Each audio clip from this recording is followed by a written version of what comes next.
Every morning, millions of people worldwide step into a warm shower. It's comfortable, relaxing, and perfectly pleasant. But there's a growing movement of people who are deliberately doing the opposite, blasting themselves with cold water and claiming it's changed their lives. The cold shower trend has exploded in recent years, championed by athletes, biohackers, and wellness enthusiasts. Some claim it boosts their immune system.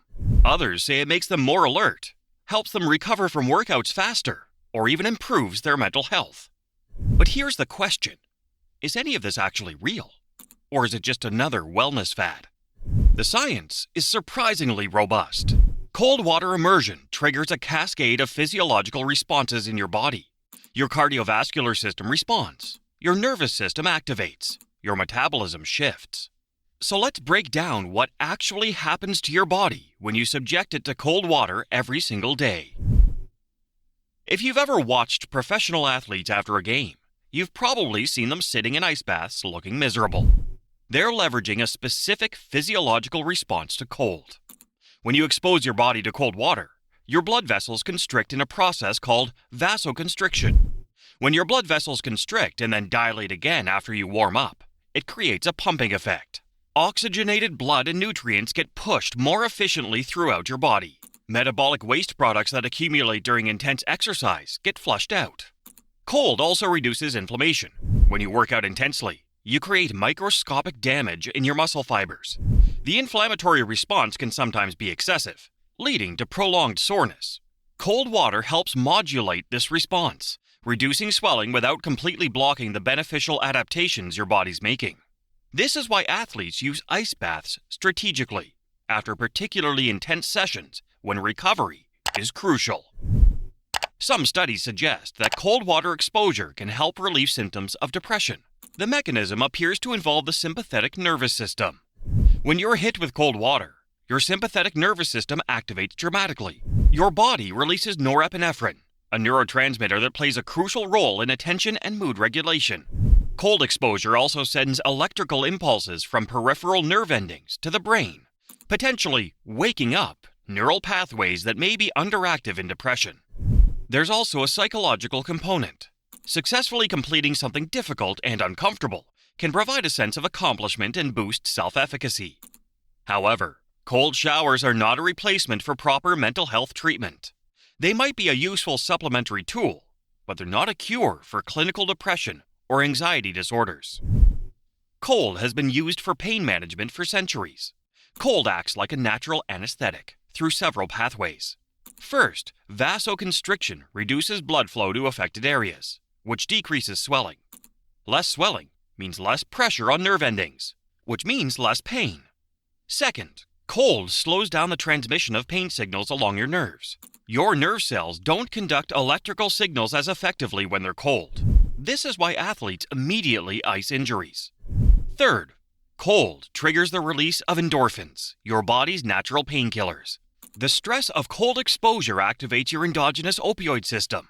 This is why cold therapy is standard practice for acute injuries, sprains, strains, post-surgical recovery. This is one of the most well-documented benefits of cold exposure. A 2016 study in the Netherlands found that people who incorporated cold showers into their routine reported 29% fewer sick days compared to those who only took warm showers. When you're exposed to cold, your body has to work harder to maintain core temperature. This metabolic boost activates your immune system.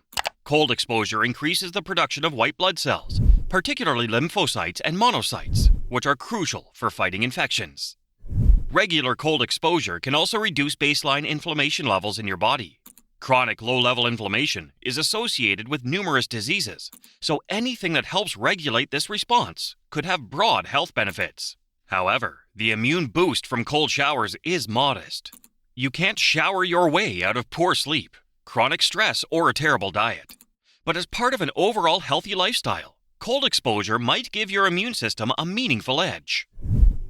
This is perhaps the most immediately noticeable effect. The moment cold water hits your skin, you're instantly awake.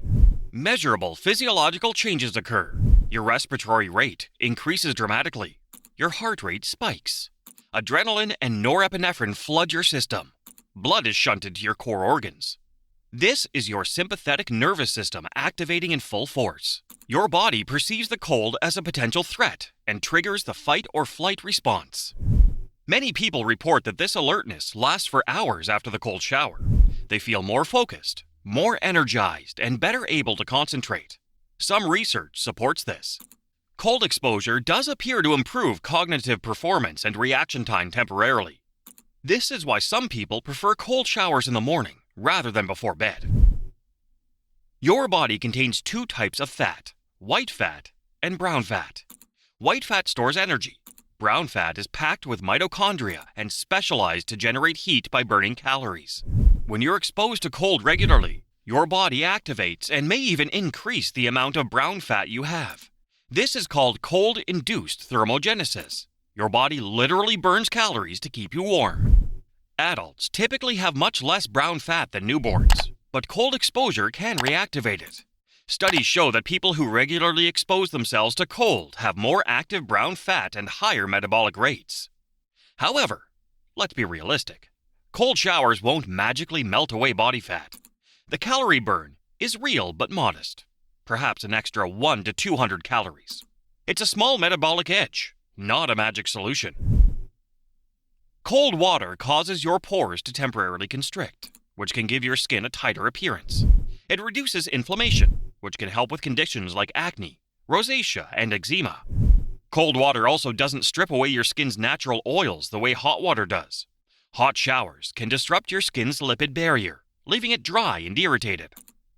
Cold water is gentler, helping your skin maintain its protective barrier. The cycle of vasoconstriction and vasodilation brings fresh blood and nutrients to your skin, potentially giving you a more radiant complexion. Some dermatologists recommend ending showers with cold water specifically for these skin benefits. This might seem counterintuitive. How does deliberately stressing your body help you manage stress? But the research supports this paradox. Regular cold exposure appears to reduce levels of cortisol, your primary stress hormone. By repeatedly exposing yourself to controlled, brief stress, you may be training your stress response system to be more efficient and less reactive. This is sometimes called hormetic stress, a small dose of stress that makes your system more resilient overall. Your body becomes better at activating the stress response when needed and better at turning it off when the stressor is gone. People who regularly take cold showers often report feeling more emotionally resilient and better able to handle life stressors. Cold exposure promotes better cardiovascular function through improved circulation. The cycle of vasoconstriction and vasodilation is essentially exercise for your blood cells. They become more responsive and efficient at regulating blood flow. Some research suggests that regular cold exposure can improve markers of cardiovascular health, including better blood pressure regulation and improved endothelial function. However, this comes with crucial safety considerations. Cold showers are not safe for everyone. If you have a history of heart problems, high blood pressure, or a weakened immune system, you must consult a healthcare professional before starting cold shower therapy. The sudden cardiovascular stress of cold water can be dangerous for people with certain conditions. The spike in heart rate and blood pressure could trigger serious problems in people with underlying cardiovascular issues. If you're cleared to try cold showers, start gradually. Don't jump straight into ice-cold water. Begin with lukewarm water and gradually decrease the temperature over days or weeks. Even 30 seconds of cool water is enough to start experiencing benefits. Cold showers are a tool, not a miracle cure. They trigger real physiological responses that can provide genuine benefits, better recovery, improved alertness, potentially stronger immune function, and modest metabolic boosts. But they work best as part of an overall healthy lifestyle that includes proper sleep, good nutrition, regular exercise, and stress management. The discomfort is real, and that's actually part of the point. In our modern world of constant comfort, deliberately choosing discomfort might have value beyond just the physiological effects. It's a daily practice and discipline, resilience, and doing hard things. Whether that's worth it is something only you can decide. But at least now you know what's actually happening in your body when you turn that dial to cold.